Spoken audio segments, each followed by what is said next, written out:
Hello, everyone, and welcome to the November 3rd, 2018 Lake County Sentinel Podcast. I'm your host, Lake County Sentinel publisher and sports editor, Tim Shirer. It's nice to be here tonight. We have a lot to talk about in sports,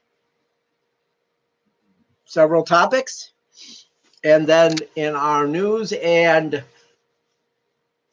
politics section tonight, we will spend most, if not all, of the 15 minutes talking about the 41st President of the United States, George H.W. Bush, who passed away over the weekend. But first, let's get to sports. And I think we're going to lead off tonight, and we're going to talk about the Kareem Hunt situation, and we're going to talk about the Kareem Hunt situation and what happened over the weekend with the TMZ video that was released and caused the Kansas City Chiefs to suspend Hunt, and then swiftly, by the night on Friday, he was released by the Kansas City Chiefs. So he woke up Friday morning, an NFL superstar running back, a kid from Willoughby, Ohio, here, went to Willoughby South, as all of us locally know already. By all accounts, he was a good guy. He is a good guy, by all accounts. That's what you hear. And then this tape comes out. It shows him pushing a woman down in the 9 downtown in February. He pushed her down, and then he kicked her.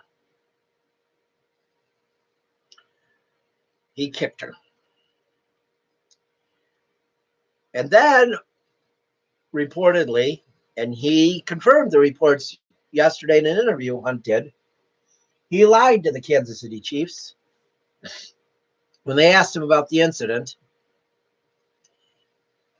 And therefore, the Chiefs released him on Friday and said,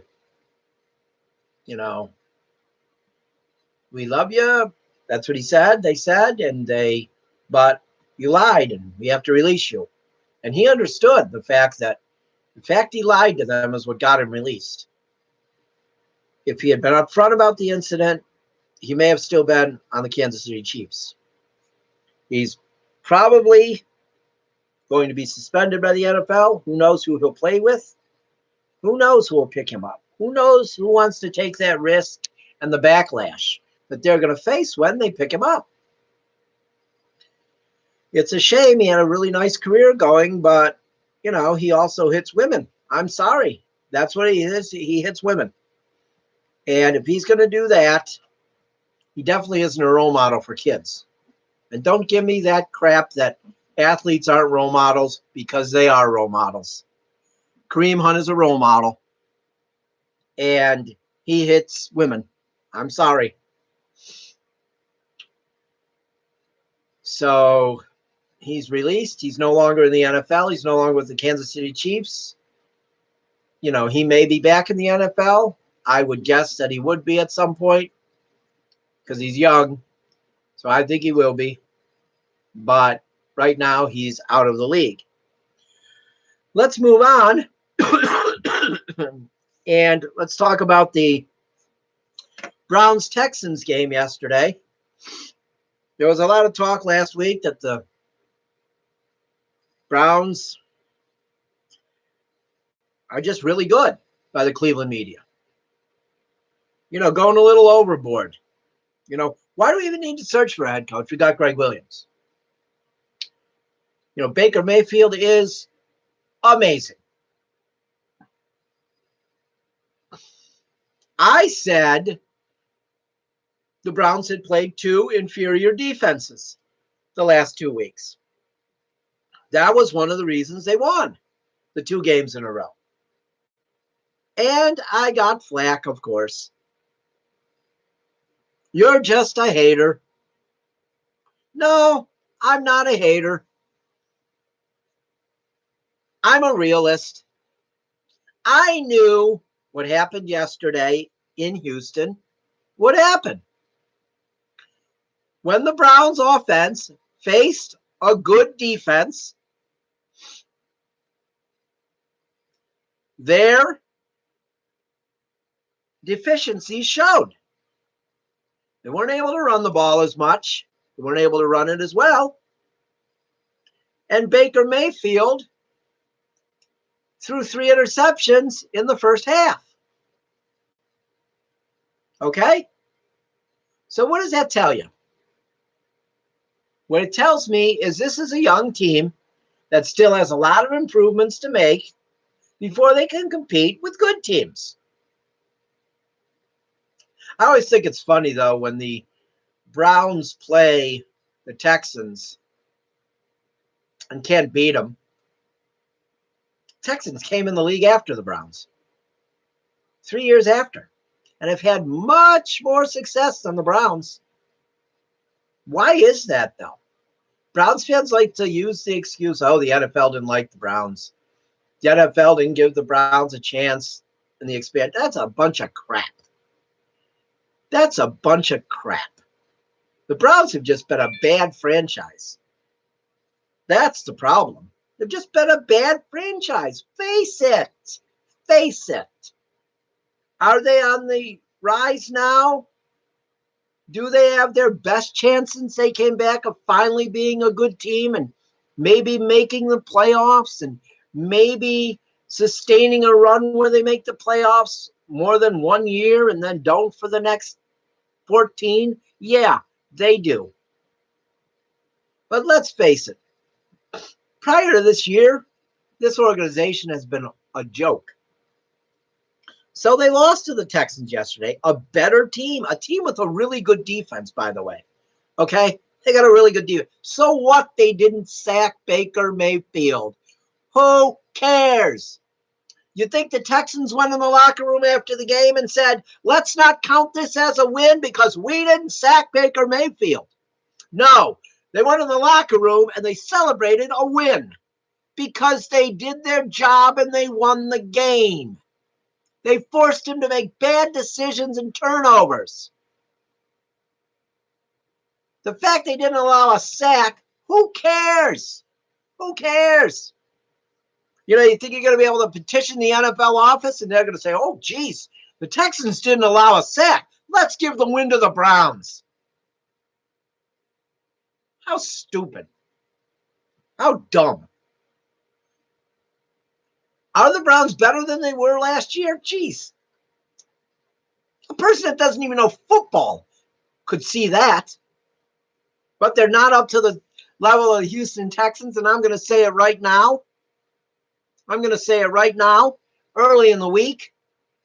I'll give a prediction away. There's no way the Browns beat the Panthers. No way. I'd be stunned. Another NFC South opponent. It's funny that the week before the Browns play NFC South opponents, they fire their defensive coordinator. The Panthers fired their defensive. I don't think it was a coordinator, but they fired a defensive coach today.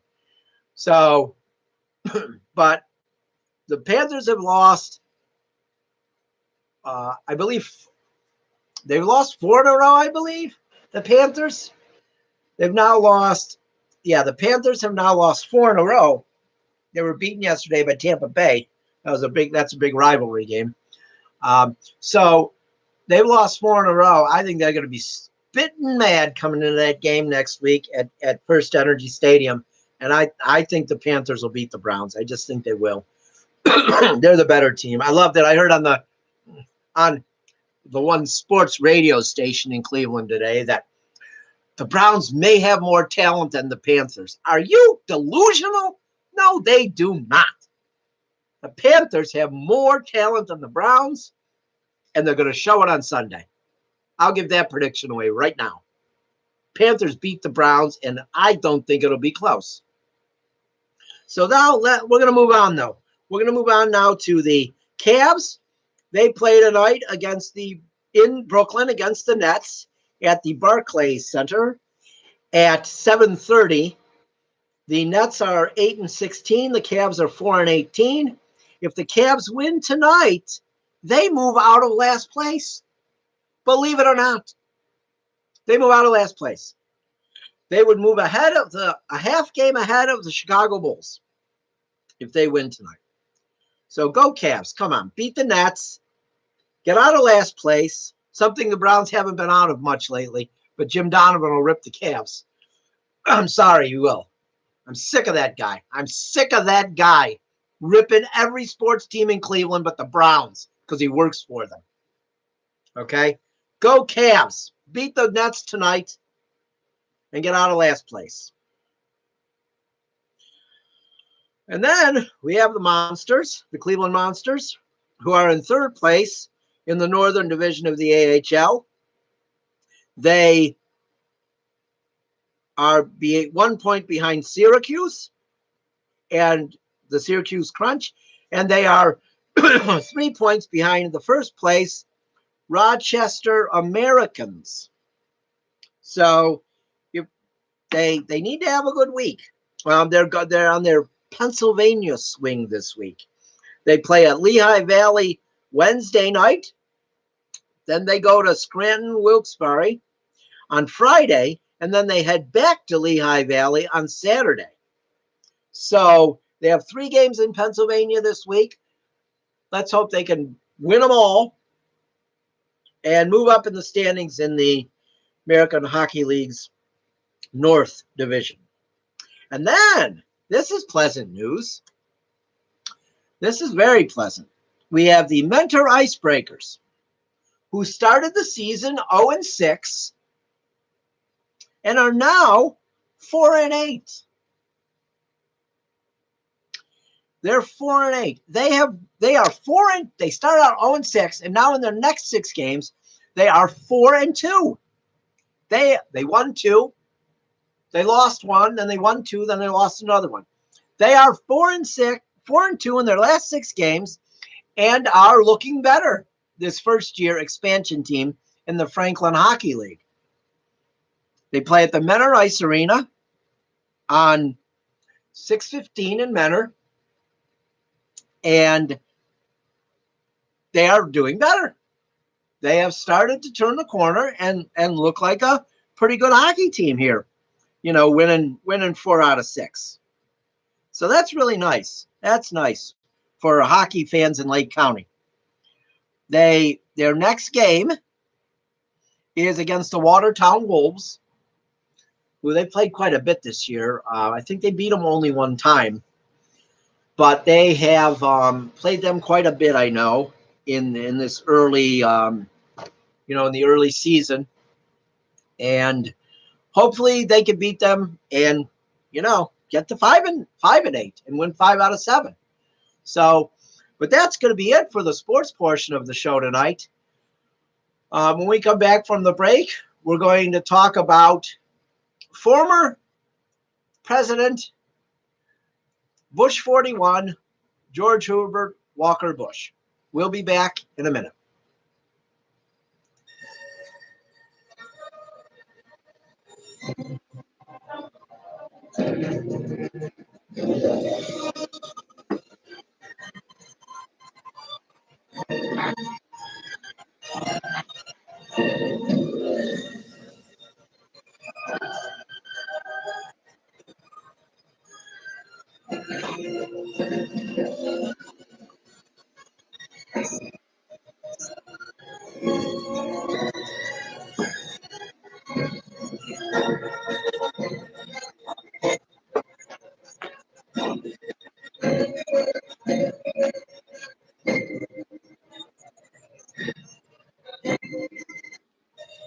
Hello, and welcome back to the second 15 minutes of the Lake County Sentinel Podcast.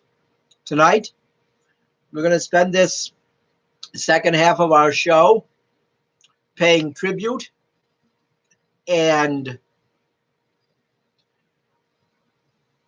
we're going to break from our normal format of political banter and political holding people accountable and maybe being harsh. I'll admit it, being harsh.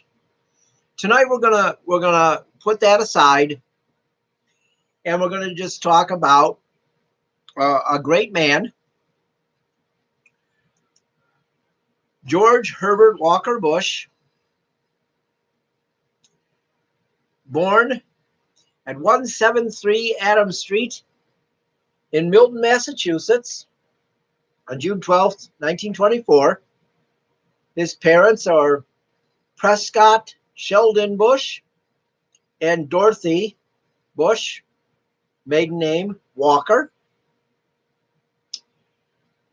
He spent some of his childhood, most of his childhood, in Greenwich, Connecticut. He was named for his maternal grandfather,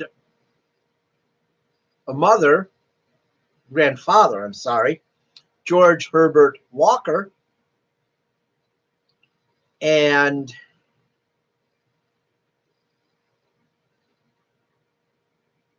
went to school in Greenwich. In 1938, he began attending the Phillips Academy in Andover. I believe that, and that is where he met his wife at a dance, Barbara Bush. They had the longest marriage in history among presidents and first ladies. They were married on January 6, 1945, and remained married until Barbara's death earlier this year, on April 17th. They were married for 73 years. The closest presidential marriage to that was John and Abigail Adams. They were married for 54 years. So the Bushes outlasted them by 19 years. They were an amazing couple. And I notice when I see them, and I would see them, how they got along, the sense of humor, how they joked with each other, how they truly enjoyed being with each other. They truly enjoyed being around each other. As Dick Cheney, I saw Dick Cheney on a news program earlier today, and he said that, most had expected him to pass away before her, before Mrs. Bush, before Barbara Bush, but we know what happened, and a lot of times the caregiver does pass away before the person they're caring for. And in this case, that's what happened. But there were so many great things that George H.W. Bush did besides being president of the United States. He served in the military.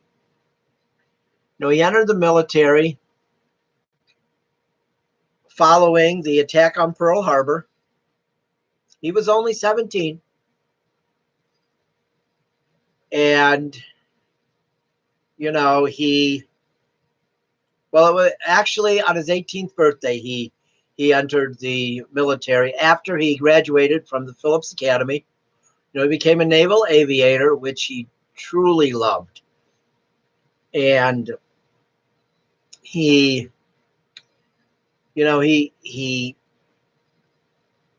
was stationed in Corpus Christi, Texas. And I see this now, and I wonder if that's where he fell in love with Texas, because, he moved his family to Texas. And I know he truly loved the state of Texas. But he was a lieutenant in the Navy. He served 3 years. He was honorably discharged. And that's, obviously that's not where his service ended. He after he moved back to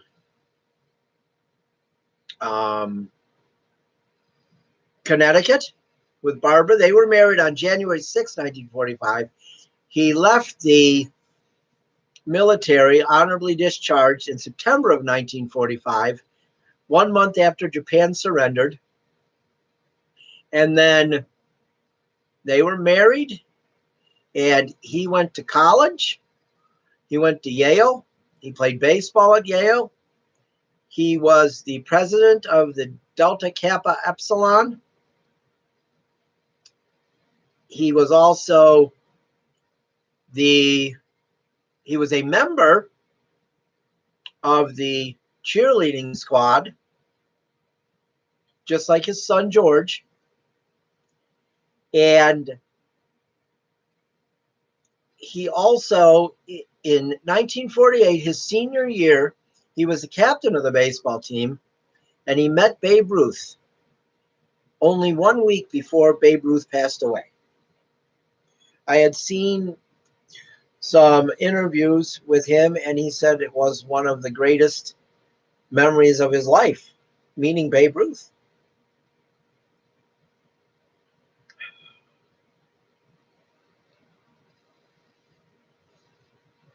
He was a great man, George Bush. I mean, I don't have to read you his accomplishments for you to know what a great man he was. He fought for our country in World War II. Imagine if we had lost World War II. I just can't imagine. So he was part of the greatest generation. After he graduated from Yale, he moved his family to West Texas. And he got a job as an oil field equipment salesman. And that translated into becoming an oil man. And, they lived in several places in Texas. Odessa. And then they lived in California a little bit, Ventura and Bakersfield, Compton, and Midland, Texas. But Texas was home. They loved Texas. He was the co-founder of the Bush Over Bay Oil Development Company in 1951, and then he co-founded the Zapata Petroleum Company in 1953. And there's where he made his money. But that was the thing. He made his money, made a lot of money, but then he had another calling. It was public service. When in 1967, he was elected to Congress. He served 4 years as a congressman. And after that, President Nixon nominated him to be the ambassador to the United Nations, a term which he served for 2 years, from 1971 to 73. And then he became the chairman of the Republican Party for 2 years. And then he became, I guess it's an ambassador, but it's a liaison, it's called head of liaison office in China for 2 years. And Then he became the director of the CIA for 2 years, from 76 to 77.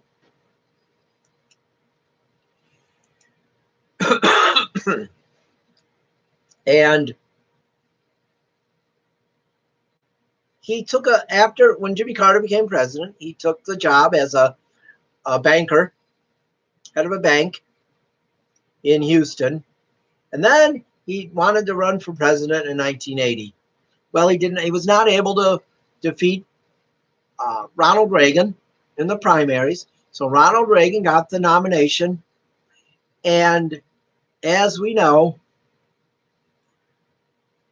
George Herbert Walker Bush became vice president. And he served as Reagan's vice president for 8 years. And then in 1988, he ran for president when Reagan was finished. His term was up.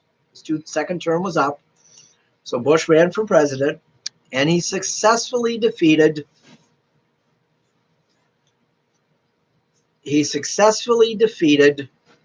Mike Dukakis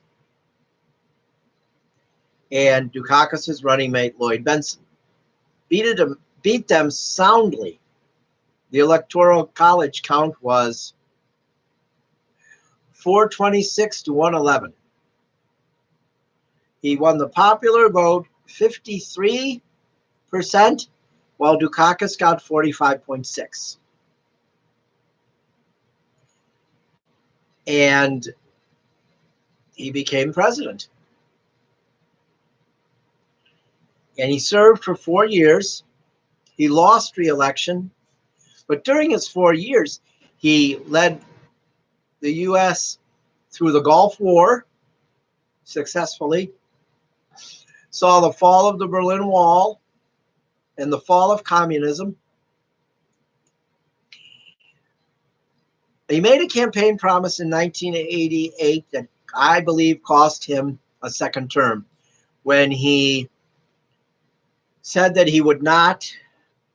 there would be no new taxes. Well, a tax increase was passed, and his presidential approval ranking fell sharply from 88% to 31%, and he never recovered, and he lost to Bill Clinton in his re-election bid. Ironically, Bush and Bill Clinton, became great friends when they helped the tsunami relief effort that his son asked them to lead together. So that's kind of ironic that they became very good friends. And he lived his life after being president, and he lived a good life. He lived 94 years, and he was a good man. I'm not going to sit here and say I voted for him, because I did not. I'll admit I did not. That doesn't mean he wasn't a good man. But I think our nation is in mourning tonight at the loss of our 41st president. And I'll be watching the funeral, and I'll pay my respects to the great man, George Herbert Walker Bush. And I hope to have you all here tomorrow night for another episode of our podcast. Have a good night, everybody.